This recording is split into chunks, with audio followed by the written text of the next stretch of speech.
Desde que o homem pensa para viver, a pergunta sobre a vida boa é a mais importante.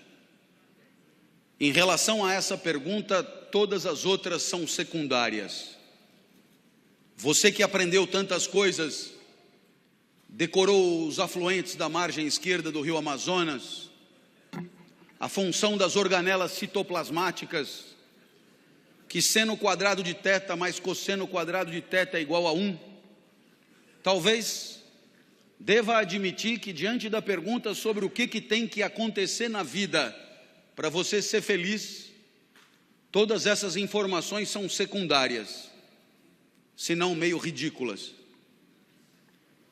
A verdade é que a reflexão sobre a vida boa atravessa os séculos e o homem sempre deixa registros na história do pensamento daquilo que sempre considerou o filé mignon da vida, o que de mais importante deve acontecer para que ela seja bem-sucedida. Lá na mitologia, Homero escreveu a Odisseia, e a Odisseia, você sabe, é a aventura de Ulisses. Ulisses é o nosso herói, a Odisseia é a sua aventura. Ulisses era rei em Ítaca, e foi convidado para participar de uma guerra dos gregos contra Troia. O porquê dessa guerra? O príncipe de Troia pegou a mulher do rei de Esparta, Menelau. A mulher era Helena, maravilhosa Helena, e o príncipe de Troia impiedosamente a seduziu. Menelau, então, atravessado pelo ciúme, declara guerra a Troia e convoca todos os gregos para se juntarem a ele. Ulisses não queria guerra nenhuma. Ulisses vive em Ítaca, de boa, com sua mulher Penélope. Ulisses no seu lugar. Ulisses adorado pelos seus súditos. Ulisses, um rei aplaudido por onde passava, não queria de jeito nenhum ir para a guerra. Mas Menelau constrangeu todos os reis gregos a participarem desta vingança contra os troianos. Ulisses então tem que ir. A verdade é que a permanência de Ulisses ali na guerra foi de 10 anos.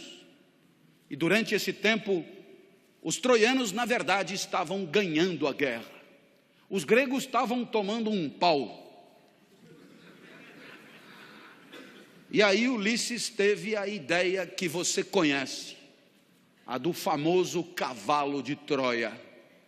Encheu o cavalo de Troia de soldados e deu de presente para os troianos. Os troianos enchendo a cara, comemorando a vitória, os gregos desceram de dentro do cavalo e ganharam a guerra. O cavalo devia ser grande.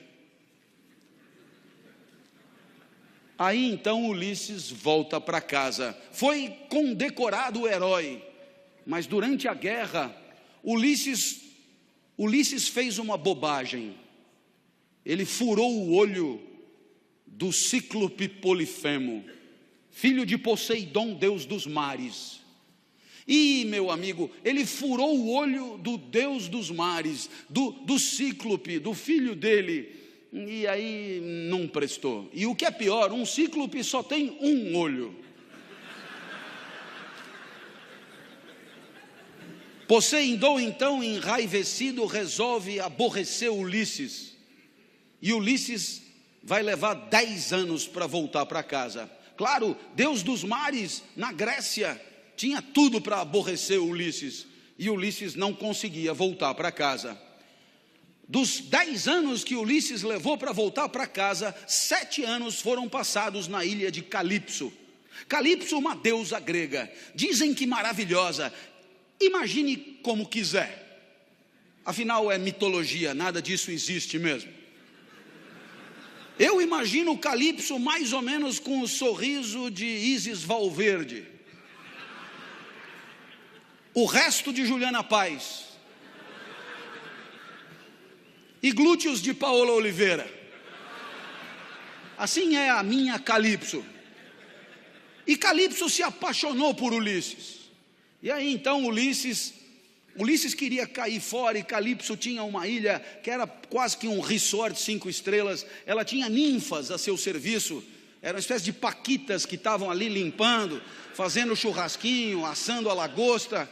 E aí você, mas que espécie de castigo é esse com uma mulher dessa, com ninfas, num lugar paradisíaco? Mas toda noite Ulisses ia para a praia chorar, porque ele queria voltar para Penélope, para Ítaca, para os braços da sua amada, para o seu lugar. E aí então, Zeus manda que Calipso liberte Ulisses. Zeus é o deus dos deuses. Calipso é uma deusa de quinta. Ela tinha que liberar Ulisses. Então ela tenta uma última cartada. Ela vira para Ulisses e diz: malandro, é o seguinte, eu tenho que te liberar, mas se você ficar comigo, eu te dou a eternidade. Imagina, isso significa virar Deus. Ulisses era mortal, humano, que nem nós, e Calipso estava propondo a ele a eternidade, e com uma cautela, porque não adianta nada propor a eternidade com você envelhecendo, daqui a pouco você já está no chão, parece uma uva passa, impróprio para o consumo. Então Calipso diz: eu te dou a eternidade e a juventude, vai ser eternamente assim, espetacular, viril e tal.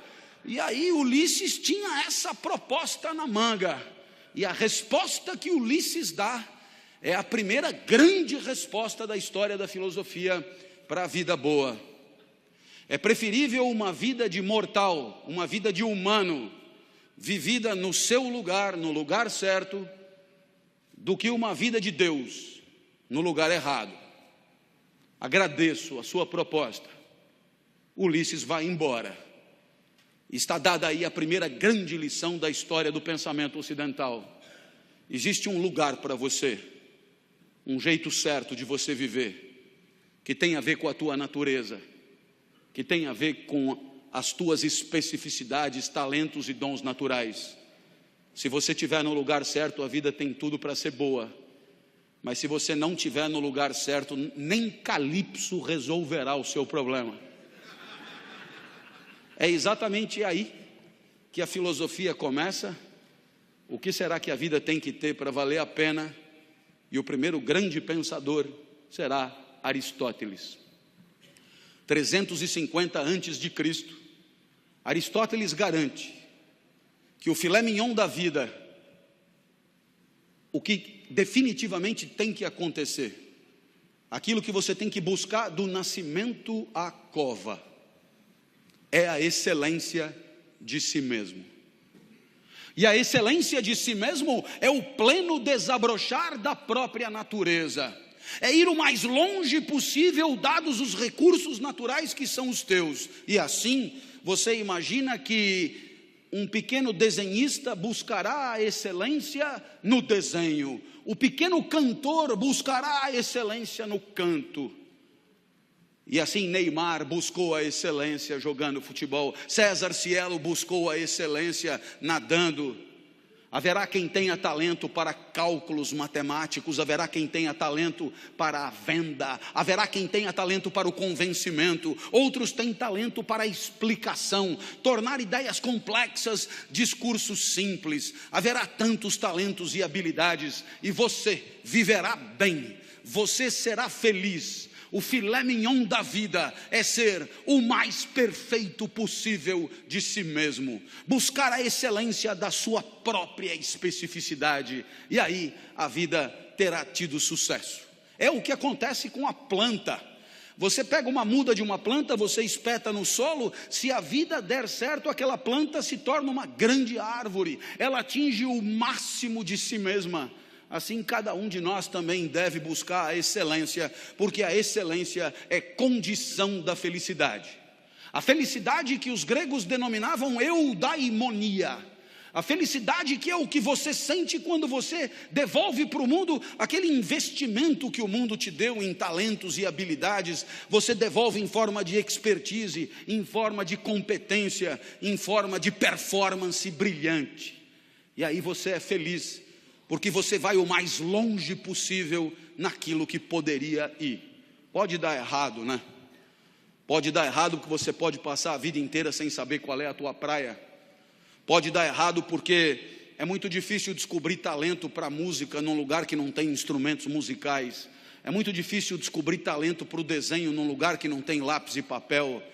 Você pode passar a vida inteira sem saber exatamente o que a natureza esperava de você.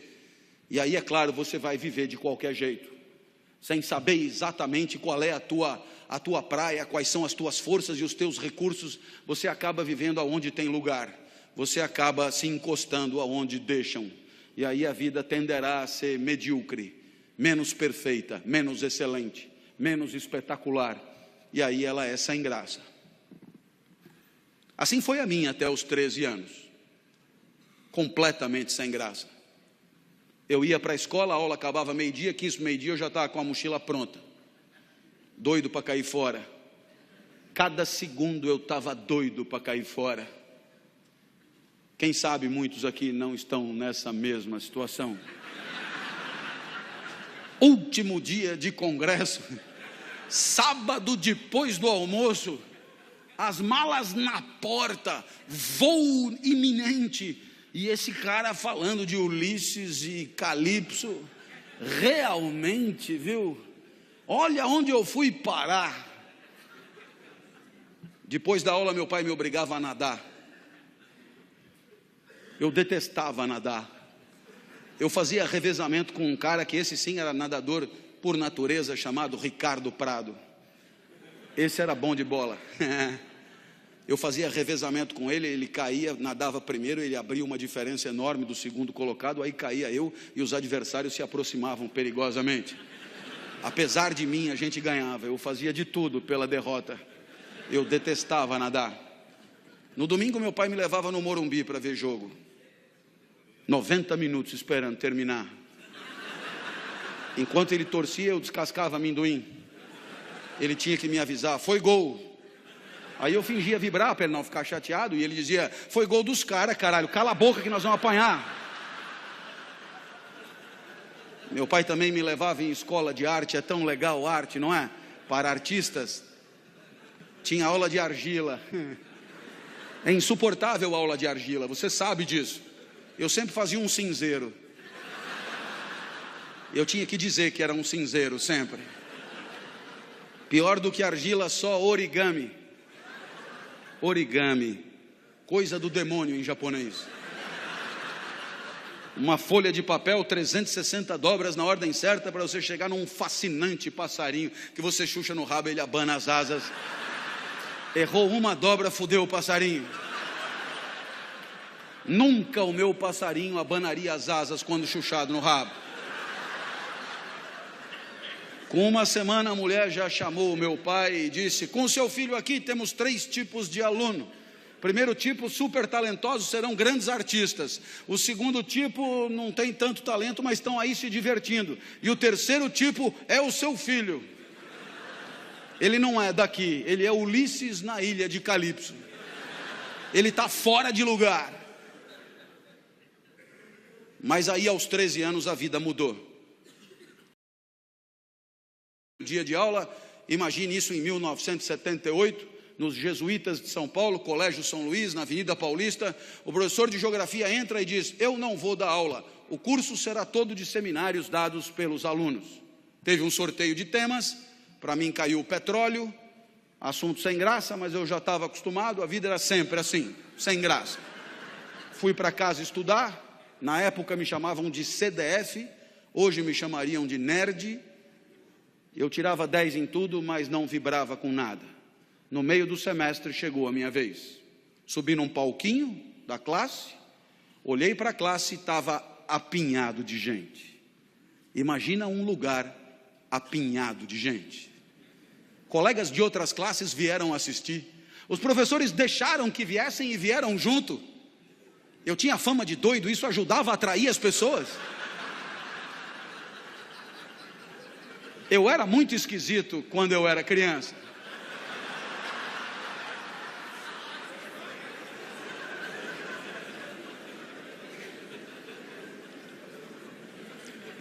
Eu sei o que você pensou, mas eu era muito mais esquisito quando eu era criança. Eu sei que pela primeira vez, quando eu olhei todo mundo ali, eu me senti bem. Foi legal estar onde eu estava. Pela primeira vez eu me senti Ulisses em Ítaca. Pela primeira vez eu estava no lugar certo. Aristóteles do lado comemorava. Pela primeira vez aquele lugar era adequado para mim, como a várzea é adequada para o arroz e o deserto ao cactus. Pela primeira vez daquele lugar eu não queria ter saído nunca. Para ter certeza que ia demorar o máximo de tempo possível, eu não começava. E olhava para todos em silêncio, os colegas se cutucavam, esse cara é mais doido do que eu imaginava. O professor me ameaçou, comece eu vou lhe dar 0. Eu tive que começar, cheio de entusiasmo, falei tudo o que eu sabia sobre o petróleo. Mas eu falei rápido demais. Quando eu acabei, faltavam 50 minutos ainda. Um colega disse, professor, deixa ele continuar falando, é tão legal o jeito que ele fala. E o professor disse, ele que fale, a aula é dele. Nossa, que dilema, que dilema. Eu não queria sair dali, mas não sabia mais porra nenhuma para falar. Então eu decidi inventar sobre o petróleo. Quando eu decidi inventar, eu lembrei do meu pai. O meu pai sempre foi a pessoa mais importante da minha vida. Foi o meu pai que me criou. E o meu pai, ele nunca estudou. Mas ele dizia coisas que depois eu encontrei na filosofia mais sofisticada. Você certamente já ouviu falar de um pensador do século XIX chamado Nietzsche, que escreveu uma obra complicadíssima intitulada Assim Falava Zaratustra. Pois muito bem, nessa obra tem uma fala que meu pai dizia praticamente com as mesmas palavras. Olha só a comparação. O filósofo dizia, demore o tempo que for para perceber o que você quer da vida. E o meu pai dizia, não tenha pressa na hora de viver. Aí o filósofo dizia, percebendo o que quer da vida, não recue ante nenhum pretexto. E o meu pai dizia, para trás nem para pegar impulso. O filósofo dizia, não recue porque não falta no mundo quem queira te dissuadir. E o meu pai dizia, não recua porque o mundo está cheio de gente querendo te fuder. E o meu pai ainda sempre acrescentava com carinho para mim, seu bosta. Eu lembrei do meu pai, eu me empertiguei, ali não tinha mais como recuar, e eu disse, bem, o que eu falei até aqui está no livro de vocês, é só ler.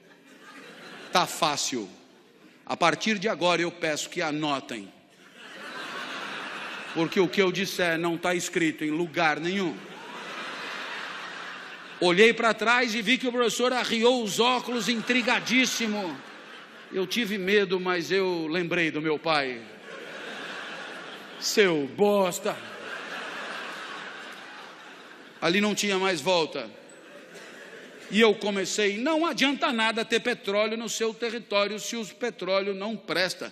Tem petróleo bom, mas tem petróleo ruim. Tem petróleo que não energiza nada. O petróleo não tem a mesma qualidade pelo mundo afora. Da onde eu tirei isso? Não me pergunte. Mas dando palestra na Petrobras, eles me garantiram, a intuição é perfeita. Tinha petróleo que não presta mesmo. Tem petróleo que não energiza nada. Eu já sabia aos 13 anos. Então eu me levantei mais e disse, todo mundo sabe que o melhor petróleo do mundo é o petróleo da Romênia. Começaram a anotar. Eu achei fascinante que anotassem. Então eu expliquei, do norte da Romênia, claro, região da Sildávia. A Sildávia não existe. Eu tirei das aventuras de Tintim. Eu olhei para trás e vi que o professor balançava incrédulo. Ele não devia entender nada daquilo, eu não sei nem onde fica a Sildávia, esse cara não pode estar zoando com a minha cara. Eu vi que era hora de quebrar ele no meio, aproveitar a fragilidade dele, perguntei, o senhor sabia disso? Ele olhou apavorado e disse, não sabia. Eu falei, então anota para aprender alguma coisa.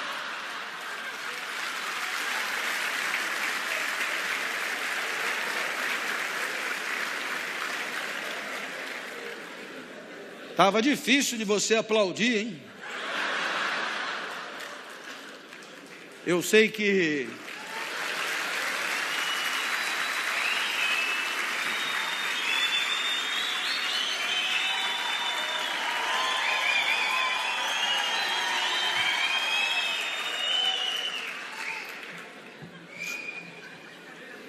Vamos fazer desse evento um evento inesquecível. Eu vou fazer o melhor que eu puder aqui. Pode vir comigo? Eu sei que eu continuei falando o que me vinha na cabeça, porque eu não precisava lembrar de mais nada. Falei de petróleo na Ilha do Bananal, em Fernando de Noronha, em Madagascar. Um colega disse, dá para repetir? Eu falei, eu mandei você anotar, cara. Não lembrava de mais porra nenhuma que eu tinha dito. Terminou o seminário, vieram os aplausos frenéticos, e um outro colega falou, professor, deixa ele dar todos os seminários. O professor falou, mas ele só estudou sobre o petróleo. Eu falei, quem falou? Saí dali eufórico, fui encontrar o Fusca branco do meu pai, e o meu pai nunca tinha me visto correr, nem andar, eu me arrastava, na verdade. Ele achou até que fosse assalto. Eu entrei no carro, comecei a contar o que tinha acontecido, e o meu pai, que nunca estudou nada, tinha entendido tudo. Aristóteles no banco de trás do Fusca comemorando. Eu tinha encontrado Ítaca, ali eu tinha achado o meu lugar. Ítaca para mim é a sala de aula, é ali onde a vida feliz é possível, é ali onde a excelência eu venho buscando nos últimos 30 anos, é ali onde a felicidade atravessou a minha vida, dali nunca mais saí. Os gregos comemoram mais uma vida bem-sucedida, aquela pequena goiabeira que virou uma grande goiabeira, aquela pequena planta que não encruou, mas vingou. Essa é a reflexão primeira da história do pensamento. A reflexão de que tem um lugar para você, porque você tem uma natureza que é só sua, que você descobrindo qual é a tua praia, a busca da excelência é a própria felicidade. A felicidade é ir o mais longe possível, ser o mais perfeito possível e devolver para o mundo, em forma de performance, aquilo que o mundo te deu, em forma de potencialidade, em forma de talento, em forma de recurso natural. Essa foi a primeira resposta do nosso encontro. Os gregos morreram, Aristóteles morreu, e o pensamento grego foi pouco a pouco sendo substituído por um outro jeito de pensar a vida, o homem, o universo. E esse outro jeito também tinha um grande líder, um grande mestre espiritual, chamado Jesus. Jesus nasceu em Nazaré, 350 anos depois de Aristóteles. Aristóteles, você sabe, era grego, estudou na academia de Platão. Jesus era judeu e se formou no judaísmo. Aristóteles tornou-se um subversivo na academia. Jesus tornou-se um subversivo no judaísmo. Jesus disse coisas que ninguém tinha dito antes. E Jesus, grande sábio que era, respondeu à nossa pergunta: o que a vida tem que ter para valer a pena? E a resposta de Jesus é impactante até hoje. Por mais que vivamos numa sociedade de cultura cristã, a resposta de Jesus, quando anunciada com clareza, produz extraordinário impacto nos espíritos de quem ouve. O filé mignon da vida, a vida que de fato vale a pena, é a vida assumidamente dedicada ao outro.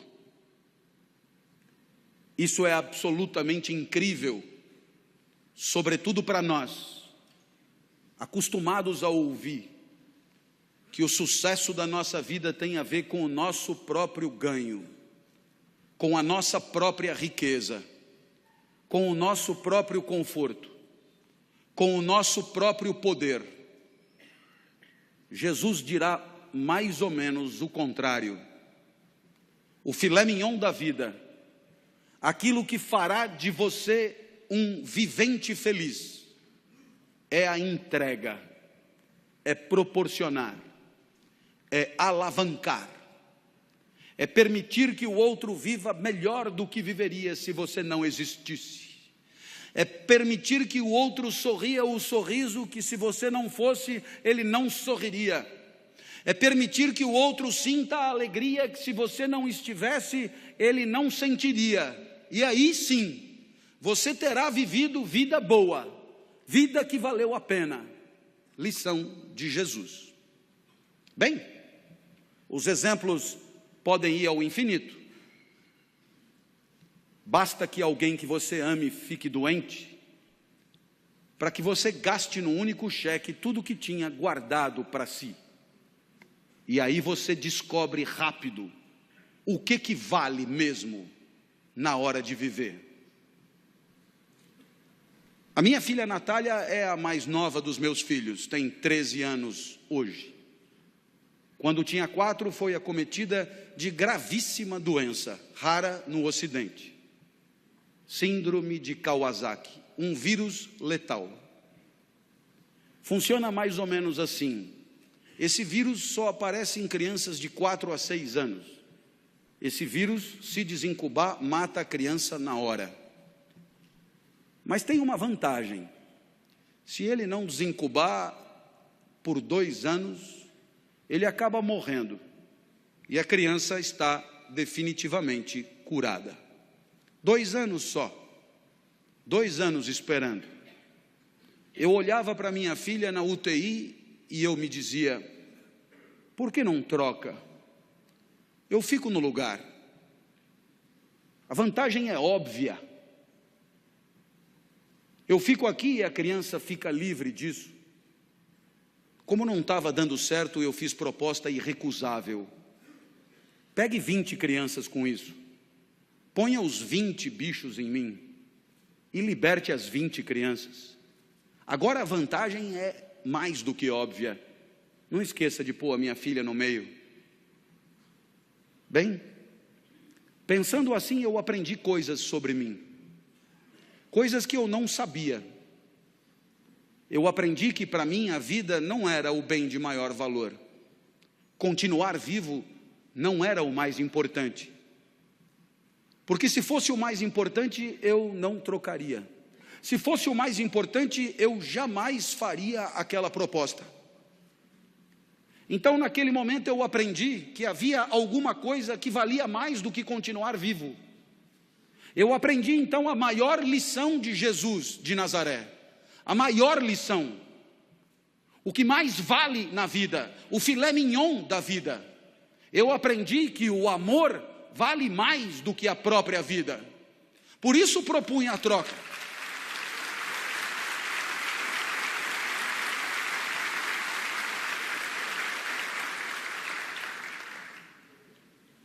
Mas é claro que por onde você andar, você encontrará o mesmo fenômeno.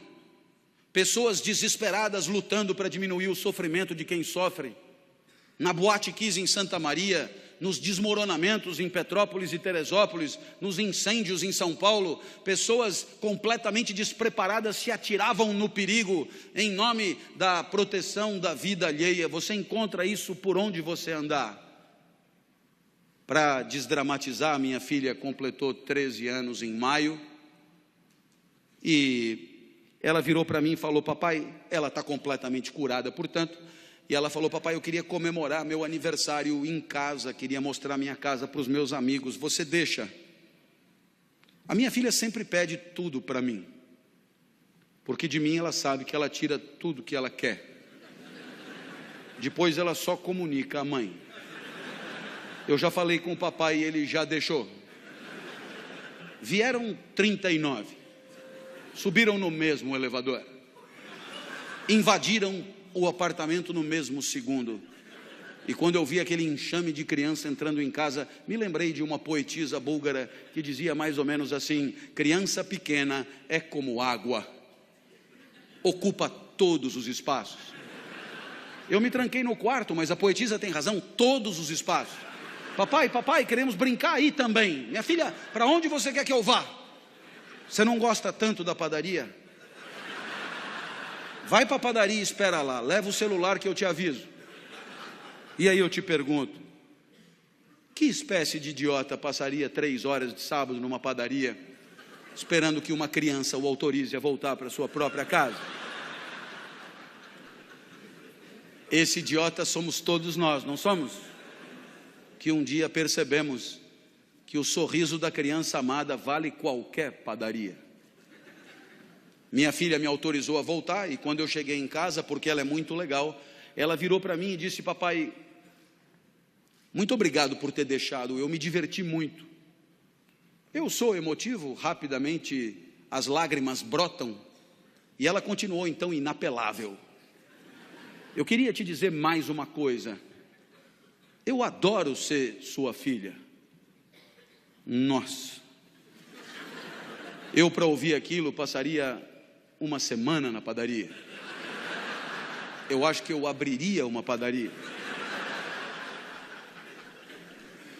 Nesse momento você poderia imaginar que o exemplo de Jesus encontra abrigo em situações de afetos familiares, e você poderia imaginar que aqui é trabalho, evento profissional, competidores à flor da pele, com sangue no olho e faca nos dentes.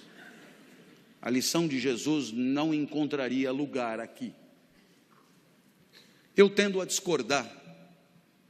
Há 30 anos, como professor universitário, me perguntam por que escolhi essa profissão. E eu costumo brincar dizendo que Jesus explica.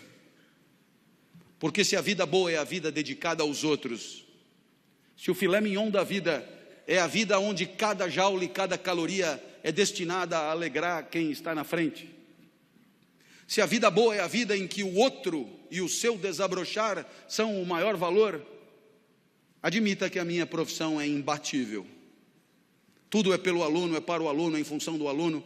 É o aluno que aprende, é o aluno que se forma, é o aluno que se capacita, é o aluno que se prepara, é o aluno que se posiciona no mercado, é o aluno que volta para você depois que está trabalhando para continuar estudando. Tudo é por ele, cada aula preparada, cada livro escrito, cada ensinamento dado é para que ele possa pensar melhor e viver melhor. Nada volta, nem salário tem. É evidente que é pelo aluno. Mas eu falo do professor a título de exemplo. Todas as demais profissões podem ser assim. Quando o médico volta para casa à tarde e às 4 da manhã é acordado, ao se levantar, ele talvez ganhe mais do que o professor, mas não é por causa disso que ele levanta. Nem ele, nem o dentista, nem o advogado, nem o psicólogo, nem ninguém. E aí eu costumo dizer, disse até uma vez num evento de mídia que depois na internet atravessou o país, que trabalhar é quebrar o galho de alguém. Trabalhar é quebrar o galho de alguém com conhecimento de causa. Trabalhar é quebrar o galho de alguém com formação. Trabalhar é quebrar o galho de alguém com método, com expertise, com protocolo. Mas trabalhar é, antes de tudo, quebrar o galho de alguém. Feliz daquele que consegue enxergar na alegria do outro o resultado das suas ações, do seu investimento, da sua dedicação e do seu empenho. E é evidente que alguém como você, que trabalha com um valor maior de felicidade, que é a segurança, é evidente que alguém como você tem claro no seu espírito que se você se empenha por progredir, por ampliar seus negócios, por servir ao maior número de pessoas, muito antes do que pensar no próprio enriquecimento, muito antes de pensar no próprio acúmulo de recursos, muito antes de pensar na própria fatia de mercado, muito antes de pensar em si, você sabe o quão bem você faz às pessoas que bateram à sua porta. Você sabe o quanto as pessoas confiaram em você para bater à sua porta. Você sabe o quanto as pessoas que não dominam o setor como você domina, confiaram em você, para entregar a você a segurança daqueles que ela mais ama, seu maior tesouro, seu bem mais precioso. E você enxerga isso, entende a responsabilidade que é a sua, e sabe que a tua maior responsabilidade não está na simples ampliação dos teus negócios, mas está na proteção daqueles que acreditaram em você, na proteção daqueles que em situação de não defesa, de situação de insegurança, vieram bater a porta e confiaram nos serviços que oferecem. Portanto, você entende que só isso dará a você a dimensão do sentido do trabalho, o sorriso do outro, muitos outros, mas muitos outros, famílias inteiras, enorme quantidade de gente que sorri um pouco mais, por se sentir um pouco mais seguro. Aí está o sentido do seu trabalho. O resto é tabela, números, gráficos, de frieza impiedosa, e que pouco ou nada justificariam o seu empenho extra, a sua dedicação extra, porque é exatamente olhando no olho daqueles que confiam em você, que você se sente importante, e não contribuindo com números frios e porcentagens que nelas mesmas nada querem dizer.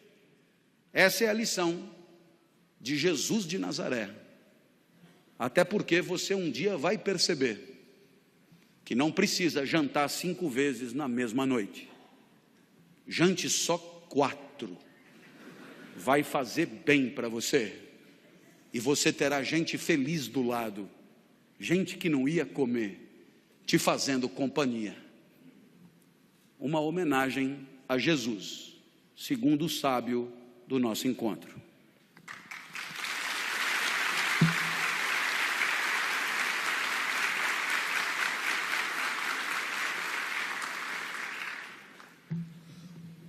Chegamos na modernidade. Para aqueles que estão com a mochila pronta, um alento, eu já passei da metade.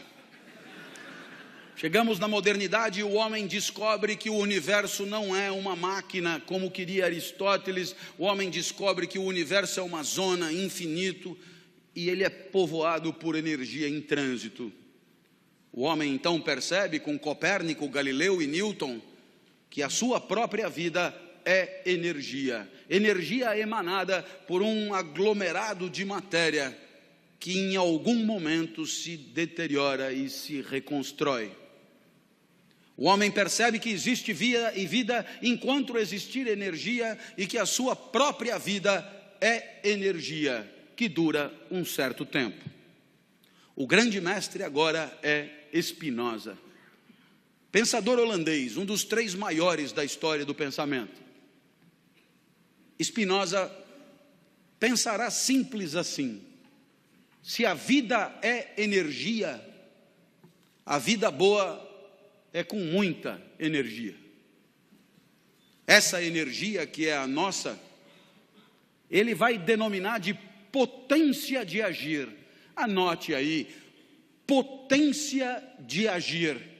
Quantidade de energia que dispomos para viver num determinado segundo. Contemple aí a minha potência de agir. Potência de agir, energia vital. Vontade de continuar vivo, tesão pela vida, libido, são outros nomes para a mesma coisa.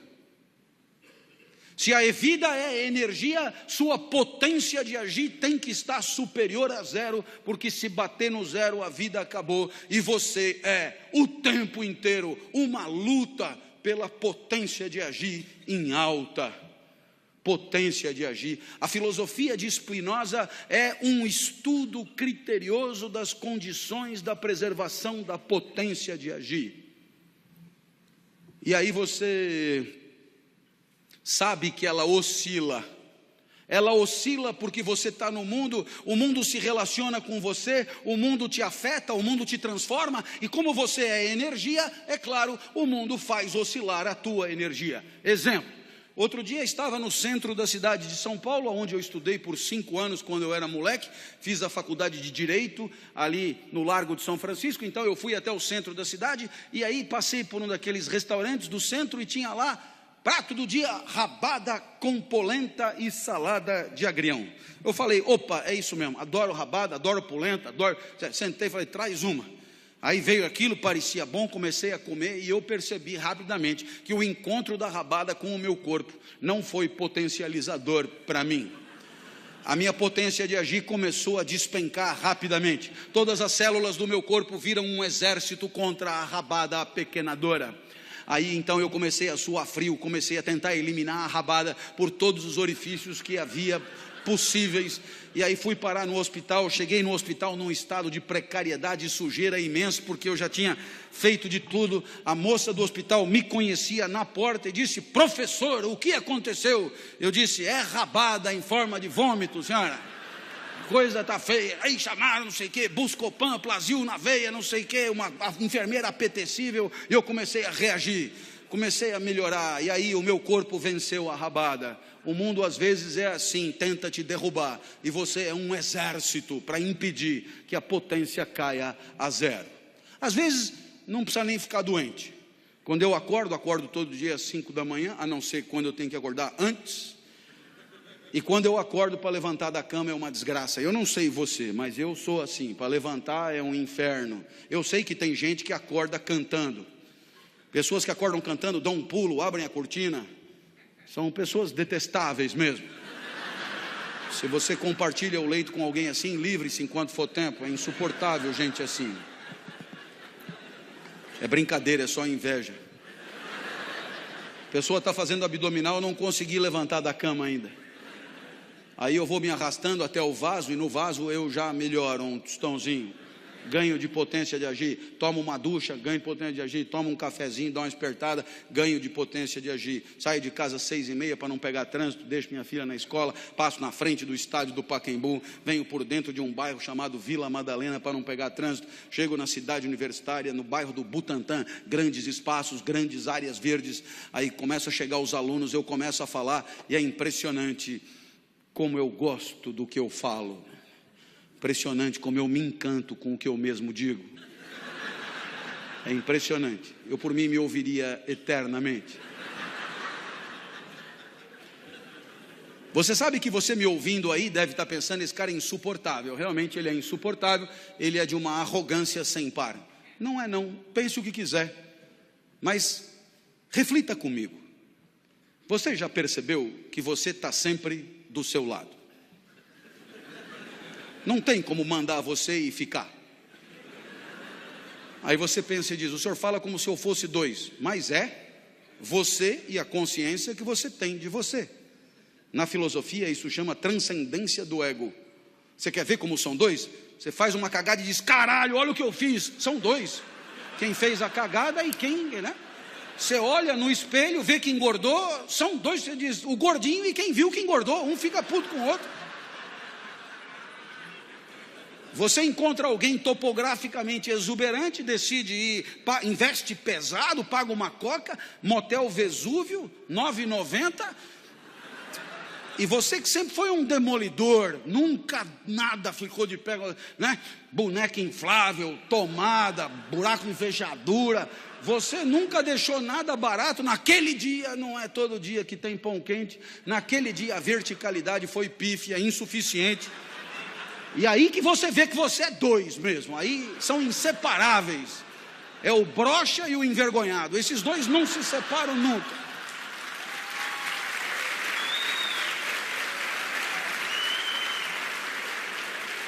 Se você é dois e você está sempre do seu lado, se você será sempre o espetáculo mais recorrente para você, se você vai ser sempre o seu mais fiel espectador, goste do que você faz.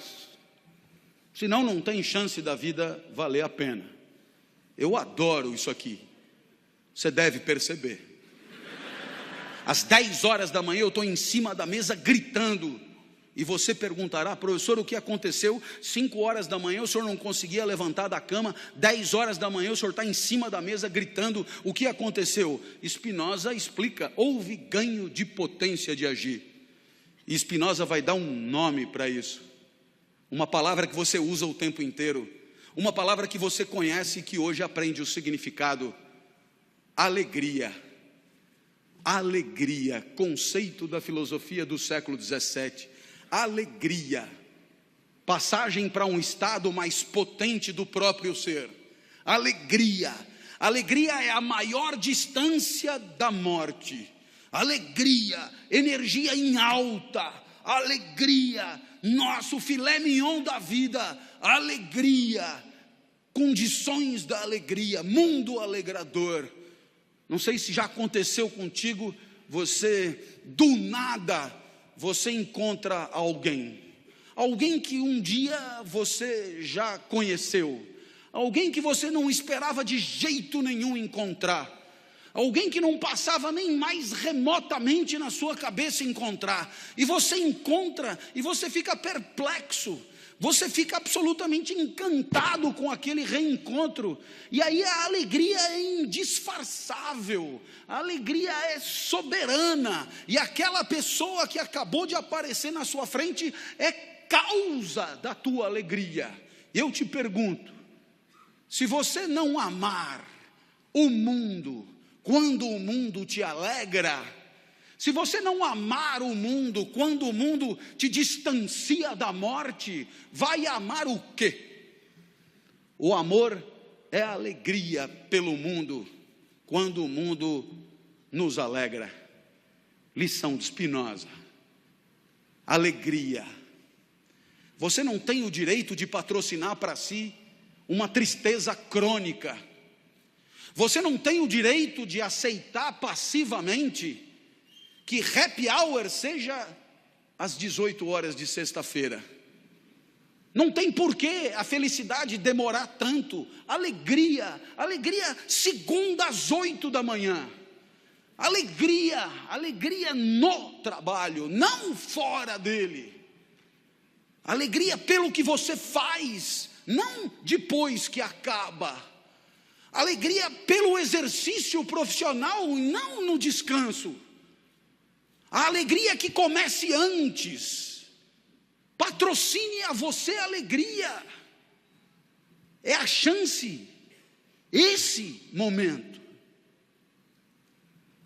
Você deve pensar assim: se o senhor todo dia às 10 horas está alegre, eu acho que eu vou dar aula de ética, lá na sua universidade.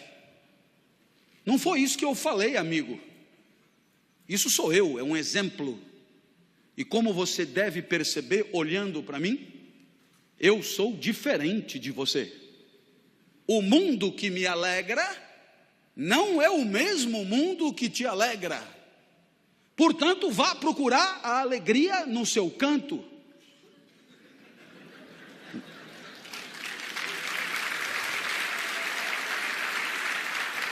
E nesse momento você poderia dizer: ponha no PowerPoint dicas de alegria para todos. Não preciso fazer isso. Vá na livraria e compre 10 lições para ser feliz, 10 lições para ser líder, 10 lições para ser sucesso, passo a passo da liderança, como eliminar seu chefe, como passar a perna ao seu adversário, como dar prazer na cama, como líder de sucesso, casais inteligentes e inquietos juntos, casais inteligentes e fora juntos, o poder da solução, o poder do cargo, o poder da vida, o poder da língua. 50 dicas para ser feliz para sempre. Gente, não é salame, quem mexeu no meu queijo, quem não sei o quê. Tudo isso é a mesma coisa, faça isso e seja feliz. Mas será possível? Outro dia, o último que lançou 50 dicas para ser feliz para sempre, estava à venda na caixa da livraria do aeroporto de Congonhas. Eu comprei o jornal e a moça falou: não quer levar o livro R$ 9,90? Aí eu vi 50 dicas para ser feliz para sempre. E eu perguntei para ela: você leu? Ela falou: li. Aí eu falei: é bom? Ela falou: é. Eu peguei e falei: então você não vai morrer? Ela falou: eu não entendi. Eu falei: se está escrito 50 dicas para ser feliz para sempre, a primeira promessa é que você não vai morrer. Aí ela parou e disse: eu acho que é para ser feliz até morrer. Então não é para sempre.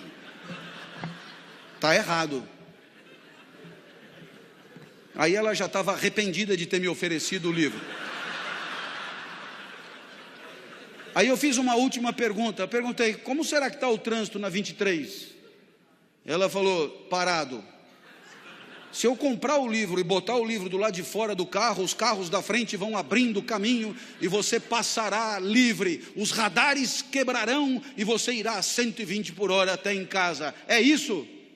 Ela: não. Então não presta porra nenhuma o seu livro.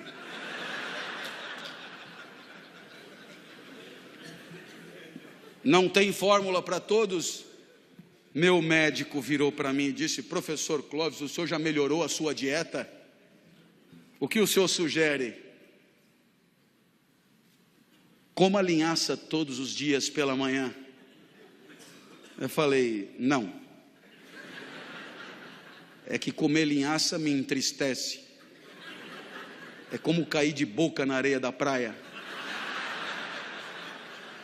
Aí ele falou: se quiser melhorar o gosto da linhaça, bata com couve.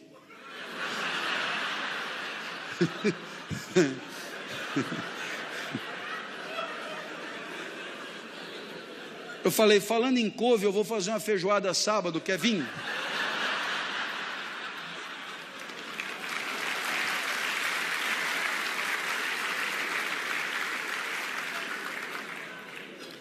Não só não tem fórmula para todos, como não tem fórmula para você para o resto da vida. Às vezes você tem uma alegria e diz: opa, daqui eu não saio. Não funciona assim. No mundo da vida, o trânsito da existência faz com que amanhã você seja outro em relação a hoje. As células não são mais as mesmas, os neurônios não são mais os mesmos, as ideias mudaram, os afetos, as sensações, nada permaneceu. Aquilo que te alegra hoje, poderá bem não te alegrar amanhã. Às vezes não precisa nem esperar amanhã. Você vem pela rodovia e vê lá Casa da Pamonha, a 2 minutos. Eu nunca entendi esse tipo de placa. Como é que ele sabe que velocidade eu estou? E se eu estiver a pé?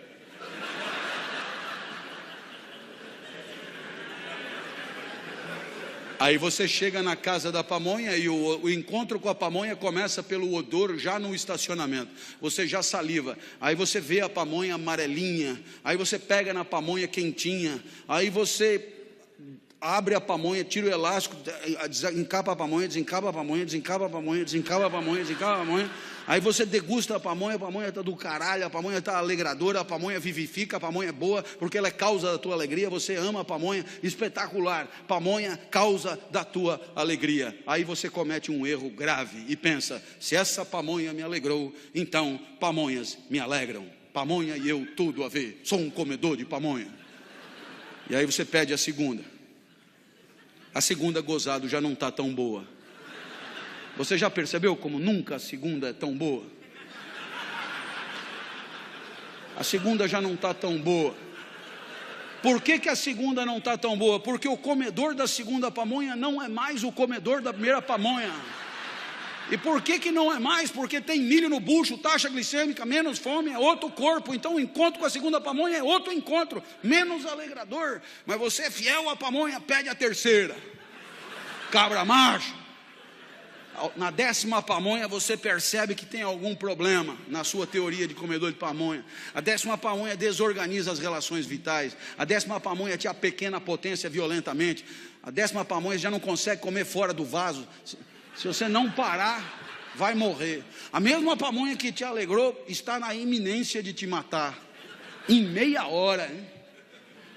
O que vale para a pamonha vale para qualquer coisa. Matrimônio, por exemplo. Quase sempre a lua de mel corresponde à primeira pamonha.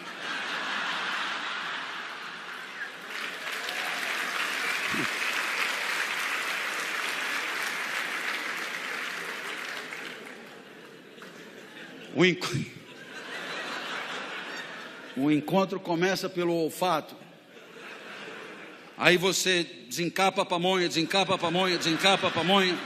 Docinha, amarelinha, quentinha, um espetáculo. Depois de 5 anos não aguenta mais ver a pamonha.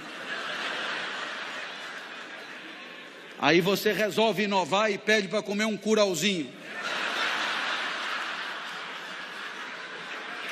Mas quem entende de espiga sabe, não é todo dia que tem curauzinho. Curauzinho desanda.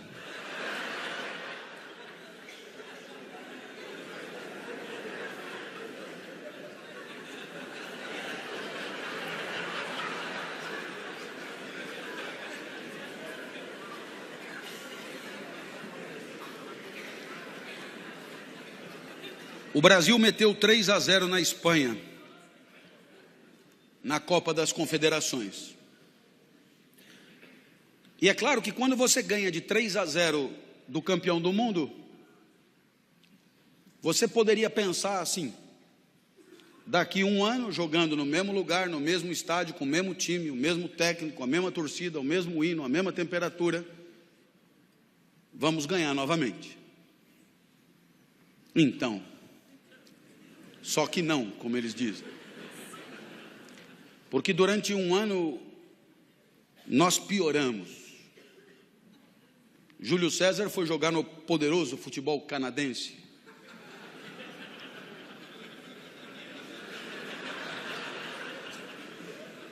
Daniel Alves questionado no Barcelona. Thiago Silva lesionado no PSG. Marcelo perdeu a titularidade no Real Madrid para um português. Paulinho nem no banco fica no Tottenham, ficava. Luiz Gustavo vendido pelo Bayern de Munique. Oscar reserva no Chelsea. Hulk jogando bola com ursos na Sibéria. Fred, Cone, chinelinho e Neymar atropelado por uma carreta colombiana. O nosso time piorou. Ao mesmo tempo que nosso time piorava, nossos adversários se prepararam para nos enfrentar. O técnico da Alemanha, antes da partida, assegurou que o Brasil não pegaria na bola.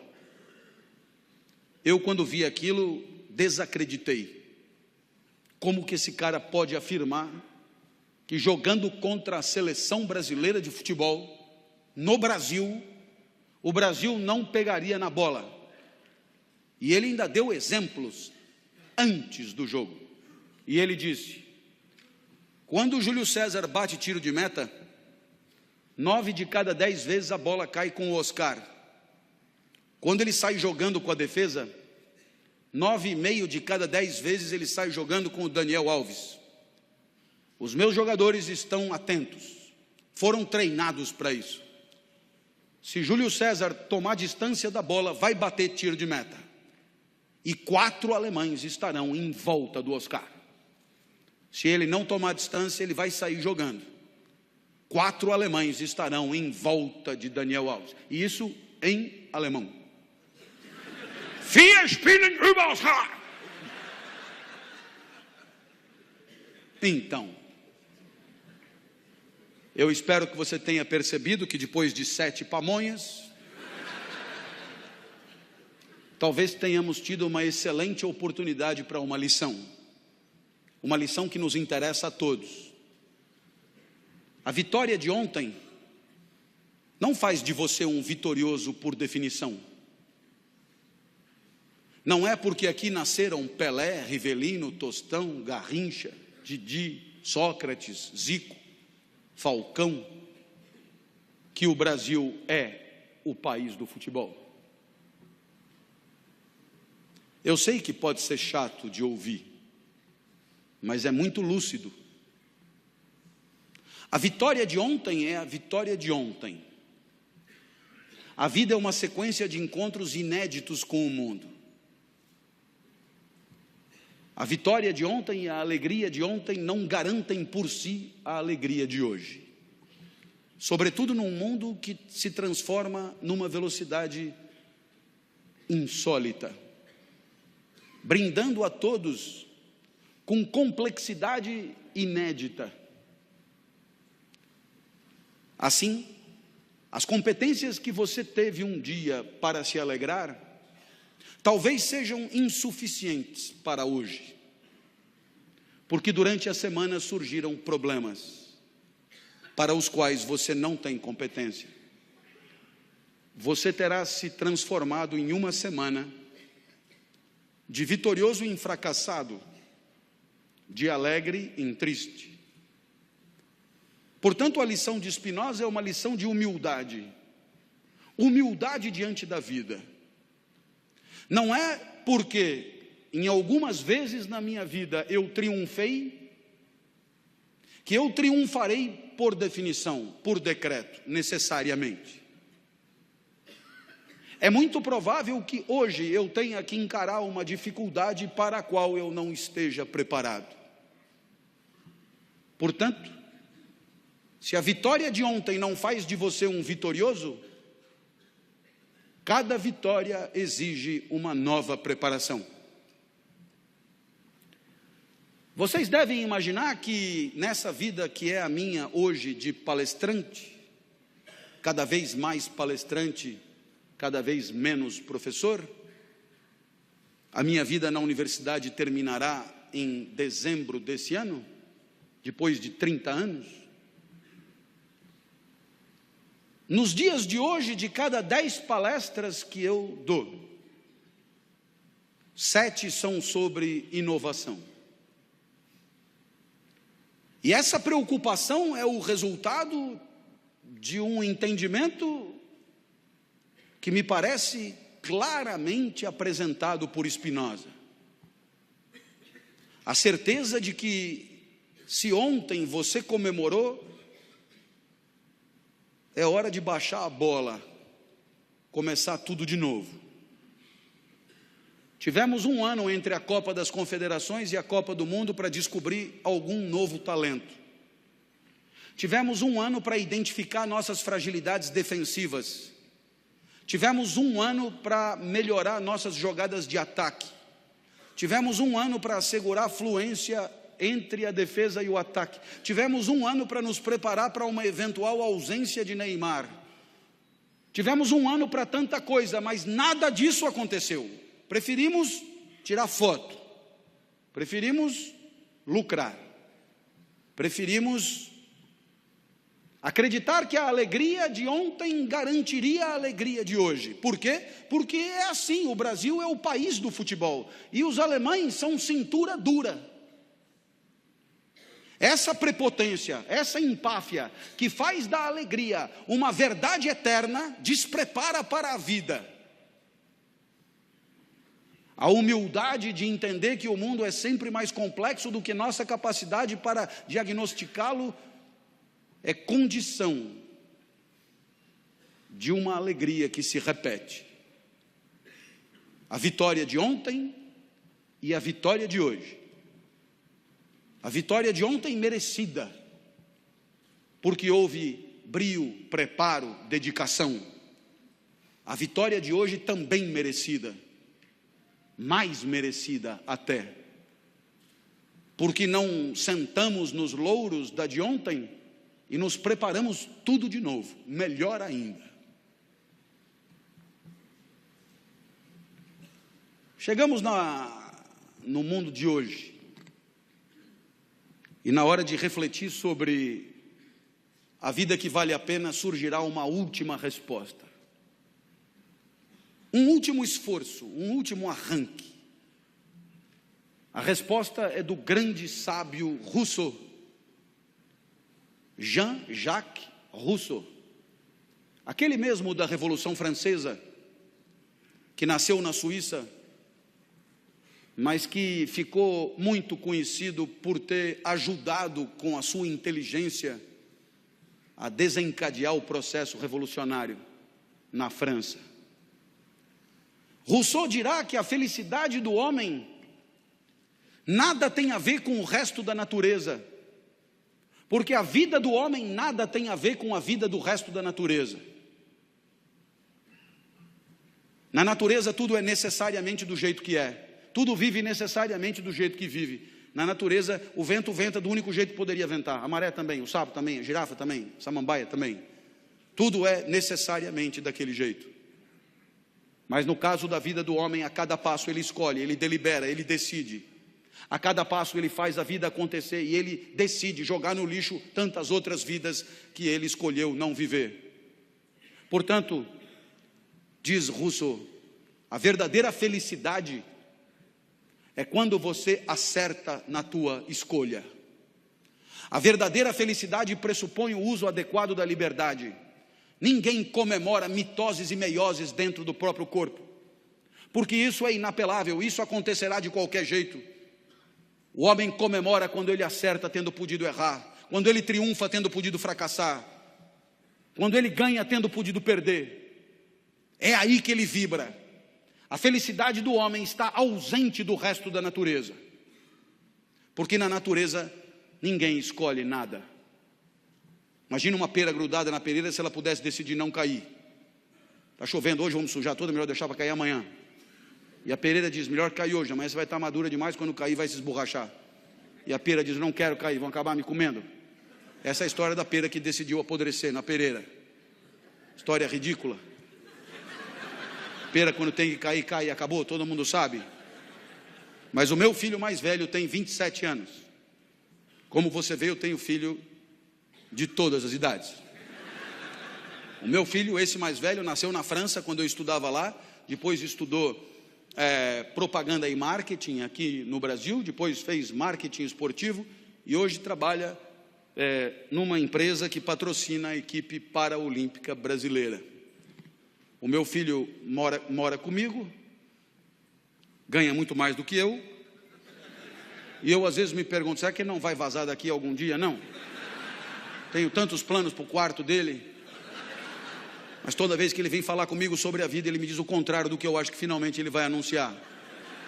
Puxa, pai, como eu sou feliz de morar aqui com você. O meu filho é uma pera que apodrecerá na pereira.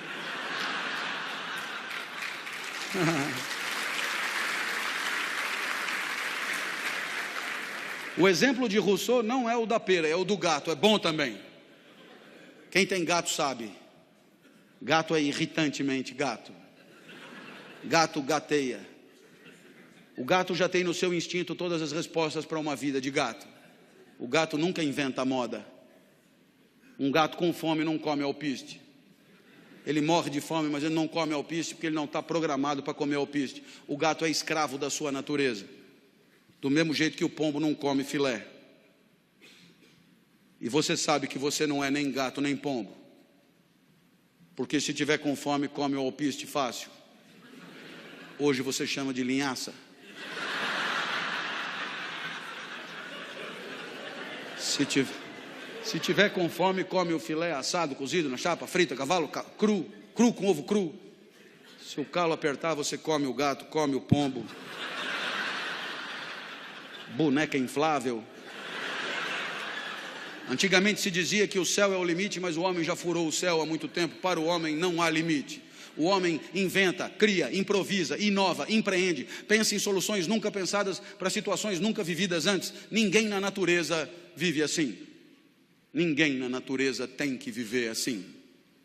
Cabe ao homem construir e pavimentar a sua trajetória, assumindo a responsabilidade de todos os equívocos. Porque no nosso caso, todos nós poderíamos estar em outro lugar que não este. Se estamos aqui, é porque escolhemos assim. Da mesma maneira que a nossa vida resulta da nossa escolha livre, assim também a nossa convivência. Somos livres para decidir como queremos conviver. No formigueiro as formigas convivem, mas é daquele jeito. Tudo é necessariamente daquele jeito.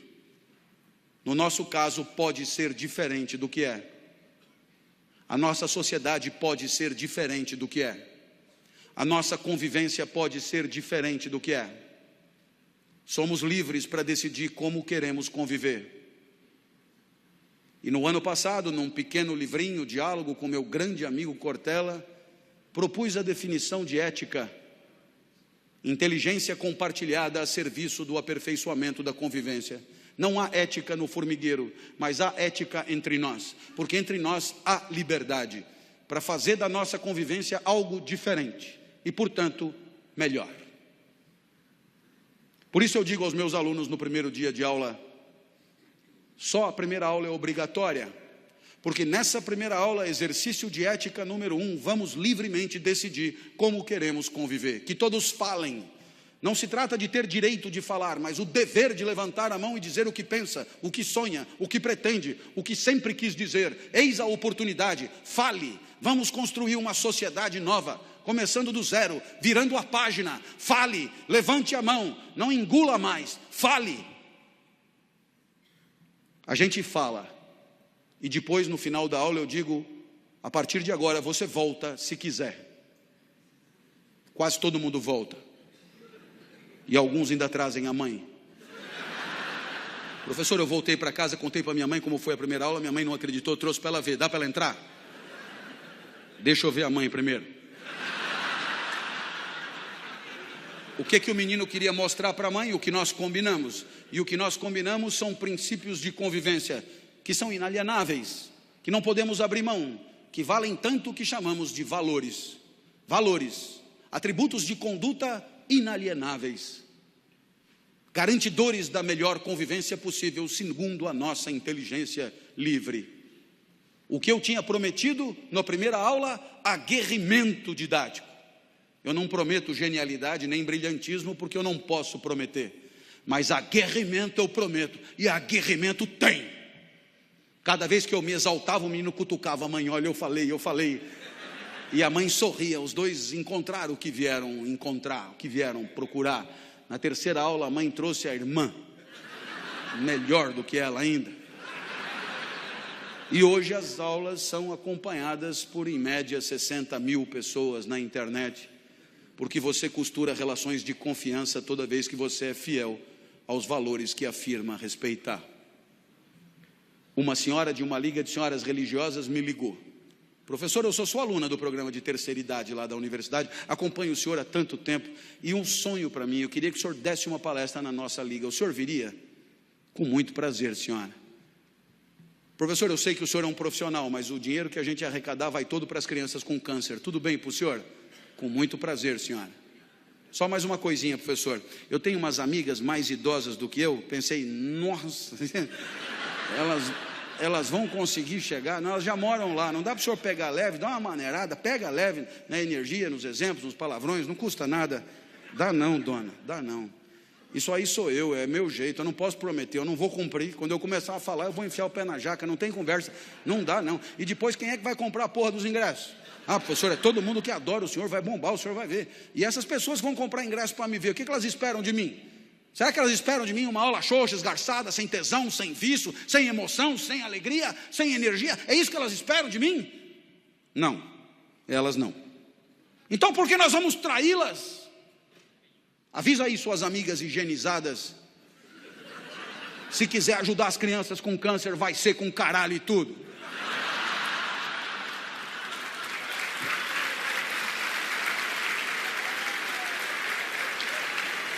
Eu nunca falei tanto caralho numa palestra como naquela.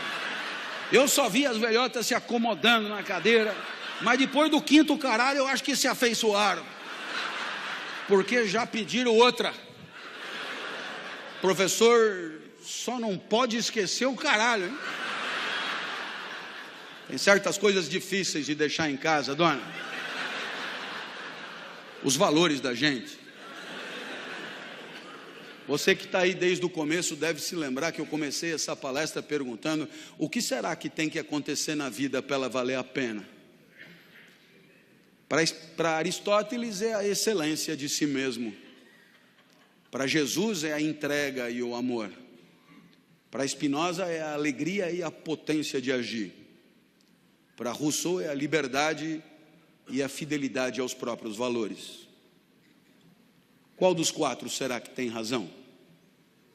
Certamente os quatro. Sua vida é melhor se você explorar o que você tem de mais forte. Sua vida é melhor se você se entregar aos outros, se tiver com quem comemorar, tiver gente feliz por perto. Sua vida é melhor se você conseguir se alegrar. Sua vida é melhor se você decidir com inteligência e com fidelidade. Por isso os 4 falam em felicidade. E eu acho também. Felicidade é um instante da vida que a gente gostaria de um dia repetir. Um instante da vida que você gostaria que não acabasse ali.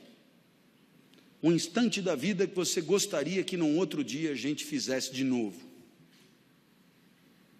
Felicidade é esse instante que você um dia pretendeu a eternidade.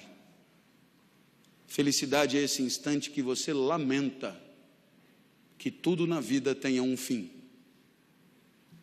Felicidade é esse instante que, se Deus quiser, um dia a gente vai repetir. Porque eu espero que pelo menos por um segundo você tenha rido e desfrutado. Que pelo menos por um segundo tenha pensado em coisas que não tinha pensado antes. Que pelo menos por um segundo tenha pensado em trazer a mãe ou o filho. E se alguma dessas coisas aconteceu, admita. Nesse singelo segundo você foi feliz. E se eu sair de casa...